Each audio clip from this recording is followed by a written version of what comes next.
This is Brian, and welcome back to this commentary playthrough of Dragon Warrior. We're gonna go ahead and try this again. Also, gonna hopefully try to make it through quickly enough that I don't have to use Radiant again.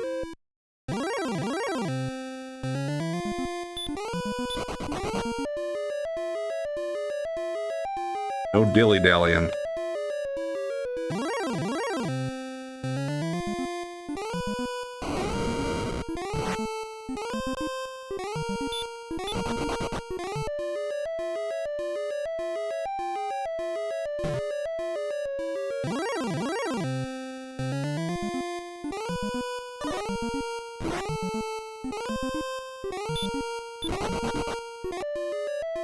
Okay, that's actually one of the larger floors to get through anyway, so decent start.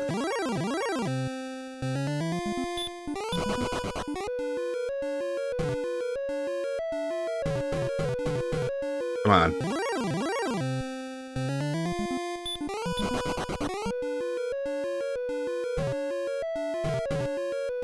Oh, Radiant's already starting to wear off a little bit.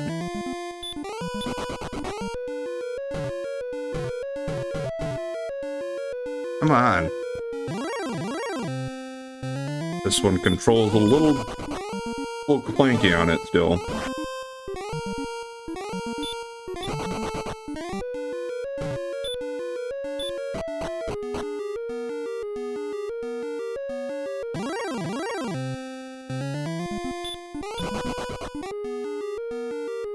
And this is this floor.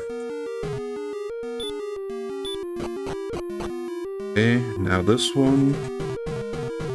Come on. Stop getting hung up.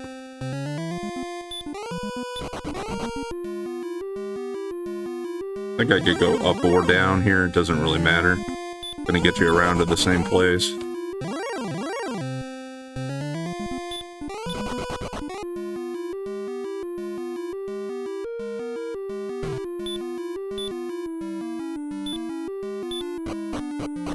And this one, we're just going around the room. Don't really need to see too much for that.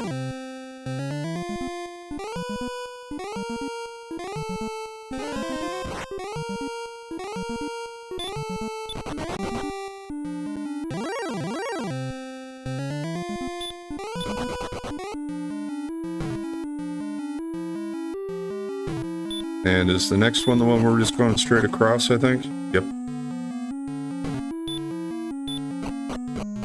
Okay, now we're at the point where I don't need to have it lit up to be able to see. Not gonna go for those treasures again, we're just going.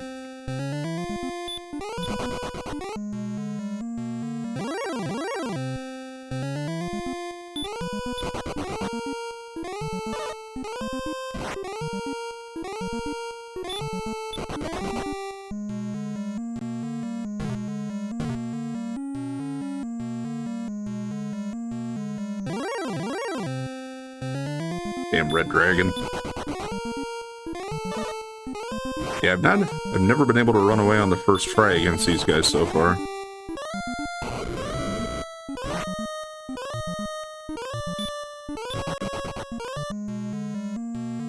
Yeah, I better use an herb. Just in case I run across a red dragon again, since they do have that sleep spell. That's the most dangerous thing to me right now.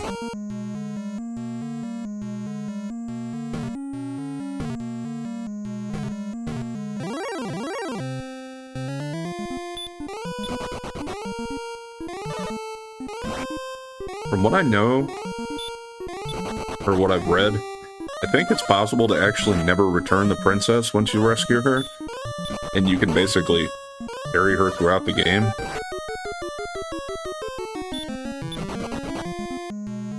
And you might get slightly different dialogue then, like if you try to face a dragon lord while you're carrying her.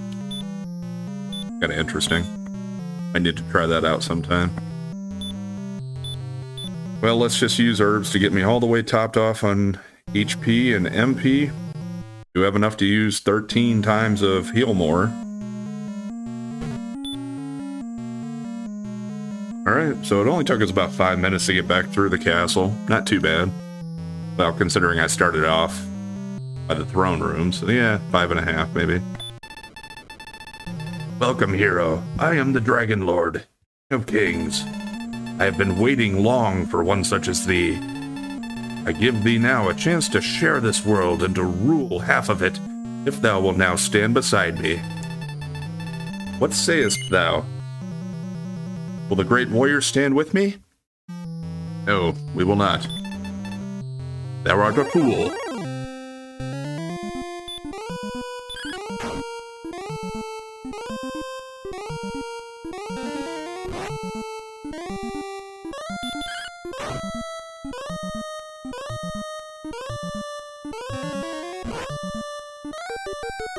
Let's see if I can hit him again without taking him out.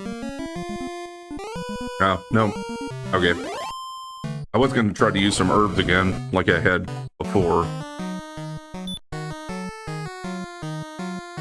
Let's just go in and attacking.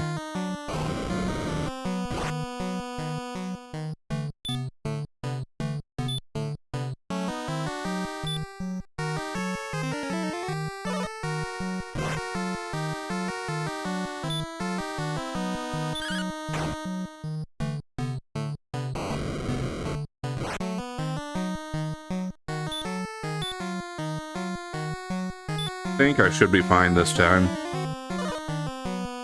Guess we'll find out shortly.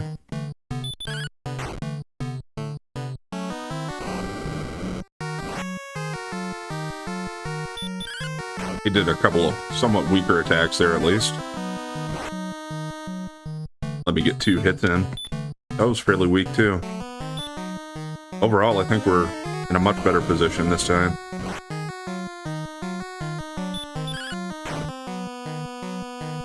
I could have had the right luck in RNG last time. I might have been able to get him.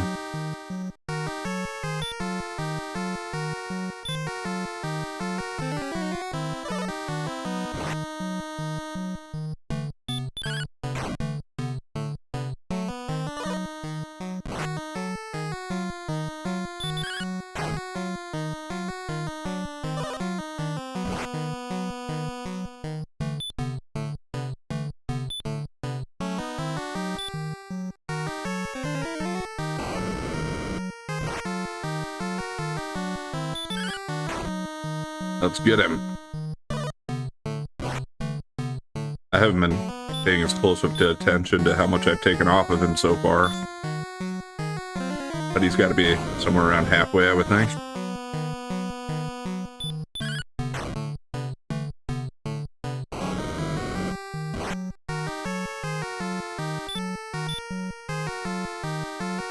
Yeah, I'd rather not let it get below 65, probably. I think I want to try to keep my HP at least, just to be safe with him.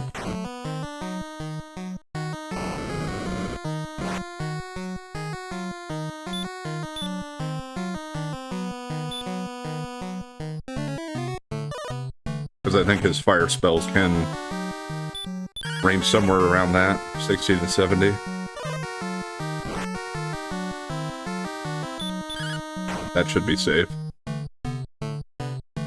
Hey, we got him. There we go. Still had 50 MP to spare. Thou hast found the ball of light. Radiance streams forth as thy hands touch the object and hold it aloft. Across the land spreads the brilliance, till all shadows are banished and peace is restored. Now, yes, the game isn't actually over, though. I think all we need to do, though, is return and talk to the king, so we're not going to walk back. I'm going to use return. And it did refill our HP and MP, I see, as well.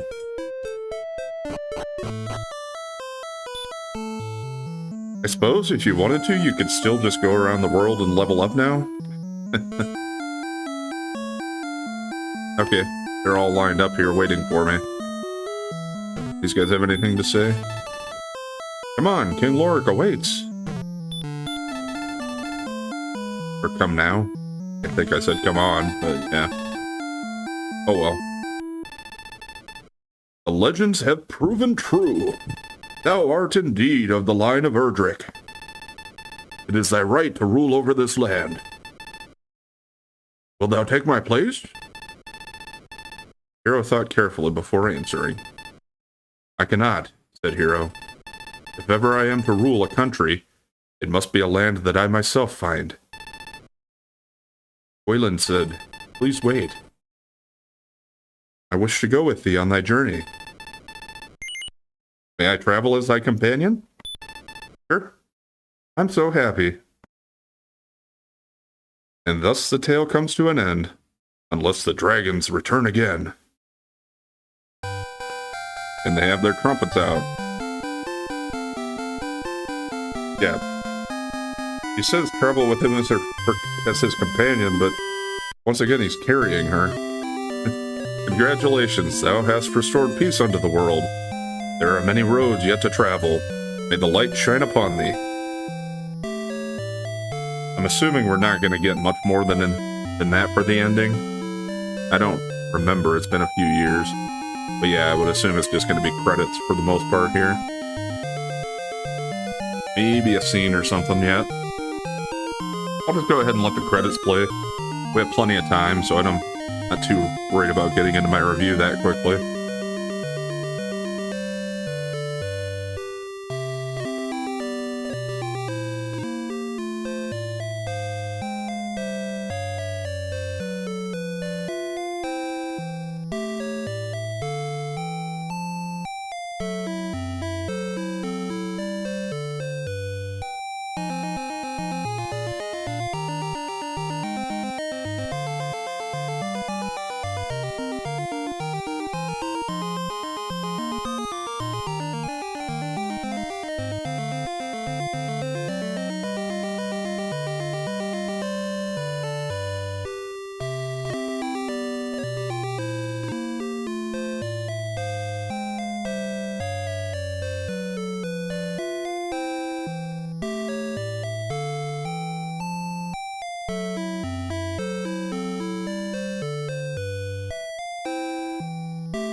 Yes, Enix. The end. Now, if I hit any buttons, is it going to move to a different screen, or is that just going to stay there until we reset or turn off the console? Looks like it's just staying there, so we'll just go ahead and give a short review here to finish this series out. So, overall, I feel like this is a really great game for what it was and for its time. Yeah, I mean, there are a lot of things they could have done better, but this was fairly early on in RPGs, so, and even for the Nintendo, it was pretty early in its life cycle. I know there were different computer RPGs and stuff by that point, but I don't think those were as widely available to as many people.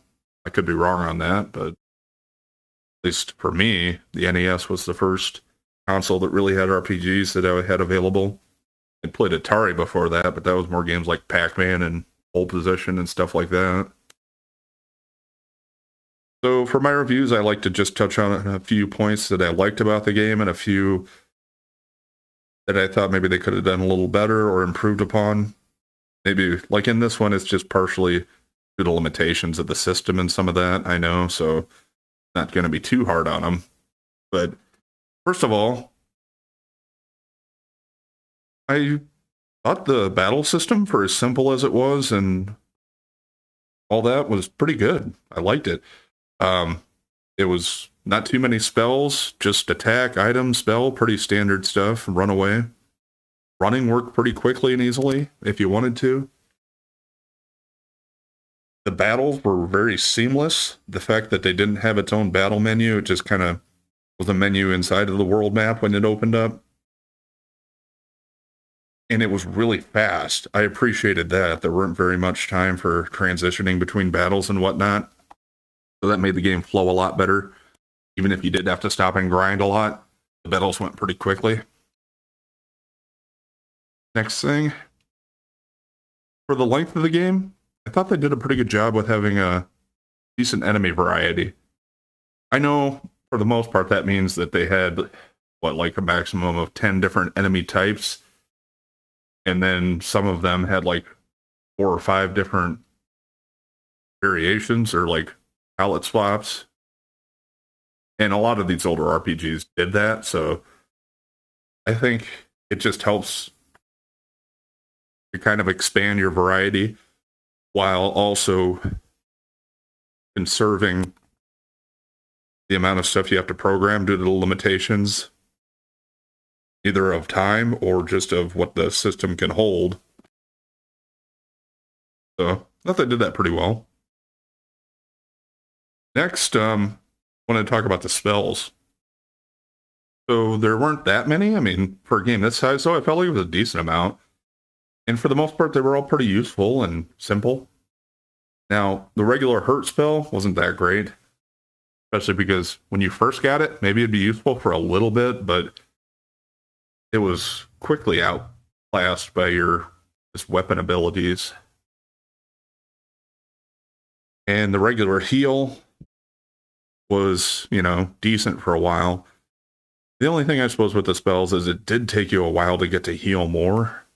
And that was a great spell, but yeah, for a while in the middle, you were just stuck spamming heal to try to heal up, and you had to use it quite a few times if you were higher HP. Now, there were a couple of the spells I didn't really utilize, but that just could be me. Like Stop Spell. That could have worked to stop some of those dragons from like their fire breath, I suppose, or something, but that's not usually the way I kind of play these games for the most part, unless it's something where you need to do that to get through it. So, yeah. The last thing that I had listed for positive points that I wanted to touch on was the leveling system.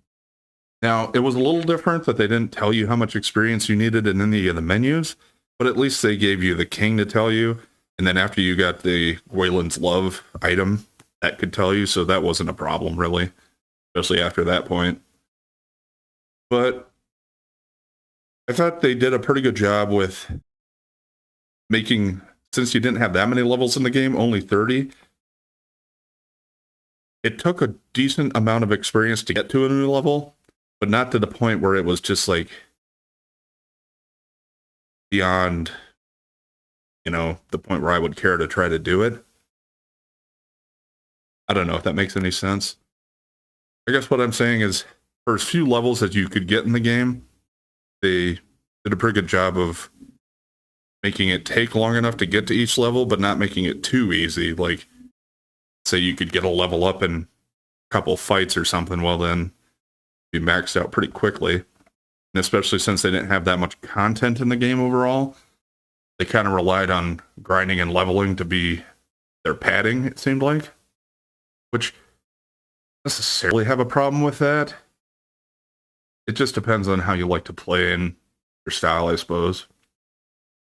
So now with that, I'm going to touch on some of the things I think they could have done better, or slightly negatives for me at least. Overall, I feel like it was too short. I know that's part of just limits and just kind of starting out in this series and with these type of games. So they got a lot better at that. And I mean, heck, some of the later games are 100-hour plus games, I think. So yeah, considering this one would only take you about, I don't know. It seems like if you didn't have to stop and grind, it was only going to be like a 4 or 5 hour game. Now, with the grinding, probably put it in at least 10 to 15 hours of total, I suppose, on it. That's not that bad. That's comparable to the first Final Fantasy, I suppose. It's still shorter than that, because I would imagine the first Final Fantasy, if I didn't know what I was doing as much in that one, it would have taken me a good 25 to 30 hours to beat it. Now that I know what I'm doing in that one, yeah, I can get through that in like 15 hours probably, but yeah, it's just, I don't blame them for it, but I wish there was more to do in the game as far as content-wise. Now, the next thing, which I've already touched on, is the grinding. Is it a little too grindy? Maybe. I think that would turn a lot of people off. But the same type of people that would turn off probably aren't the type that would like these older retro RPGs quite as much anyway, because a lot of them kind of have some of that in it. For me personally, I really don't mind grinding, especially when the battle system is kind of as fluid as this one was, and the battles didn't take long to load and didn't take that long individually. And plus, I kind of like an old turn your brain off grind session where you can just focus on something else, like watch a movie or whatever. Watch some other YouTube videos while you're just grinding. So I have not too much of a problem with it for that reason, but I can see that being an issue with people. And I know this is considered to be one of the more grindy RPGs. But I think part of that is just because there's so little other content in the game that, yeah, it's like every time you accomplish 15 minutes worth of story, you got to stop and grind for another hour and an hour and a half or something. Another thing, for some of the dungeons, I had some issues. Mostly the final one. If you didn't know where you were going and the first time you're just walking into them, yeah, there are a lot of different paths you can take and you can get lost forever. Or, well, not forever, but, several hours in there probably. The fights were pretty easy to run away from, but still, the encounter rates were fairly high, and if you didn't know which way you're going, I could see that getting frustrating. And I think I was pretty frustrated the first time I tried to make it through. And like we saw, you make it to the final boss and you've used up too much of your resources, you were going to want to be a lot higher level probably, because otherwise it's going to wipe you out. You just can't keep up with the damage that he deals, and you can't inflict enough damage on him. The next thing is some of the items were pretty obsolete pretty quickly, I felt like. Because even if you had a use for them, you got a spell that would replace them, basically. Like the torch was replaced by Radiant, which was even better than the torch anyway, so I really don't see why you'd want to use torches after you got that. Herbs could still use... They still had some utility, at least, for the fact that, well, by the end of the game, if you're trying to save magic, they would at least help you get a little bit. And I guess some of the unique items or stuff, well, you needed those, so that was fine. Like Wayland's Love, that was a nice one just because it would let you get your experience needed remotely. Now, the last thing that I just kind of found curious, and I thought it would have been easy enough to program, but maybe it wasn't. Maybe that's why they did it this way. But it was kind of annoying. When you open a locked door with a magic key, I would have thought that once you open a door like that, it should just be open. But as soon as you left that area and came back, you'd have to use another key to unlock it again. So if you had an item that was like an unlimited key that just opened those doors, that'd be fine. But when you had to keep buying them and restocking, it's just kind of a pain in the ass. So it's not a deal breaker for me, but it was just annoying. Especially when I was trying to do some grinding in that tomb. There were 2 doors that you had to unlock to get into it. So every time I'd have to go out and heal, I'd have to go back and buy more keys. So I don't know. That might just be me, but that's how I feel about it. Well, that'll do it for Dragon Warrior 1. I will get going on the rest of the NES games at least. I don't know if I have all of them as far as past the NES. I'll have to look in my collection and see what I got. I haven't played all of the Dragon Quest series, but I have played most of the NES ones, and I have all of them. I don't know if I beat 4, but we're not going to go straight in to the next one, though. I'm actually going to go back to Lufia 2 next. After I'm done with that, I'll probably go to Dragon Quest 2, but it's going to be a little ways away. I'm sure Lufia 2 will be a fairly long game, so we'll get through that and see how I'm feeling at the end of that. Anyway, we'll pick up here tomorrow with Lufia 2. The Rise of the Sinistrals, I believe, is what that one is titled, the subtitle. Anyway, thanks for watching. And if you've been enjoying the content so far, please like, comment, and subscribe or follow. And we'll catch you next time.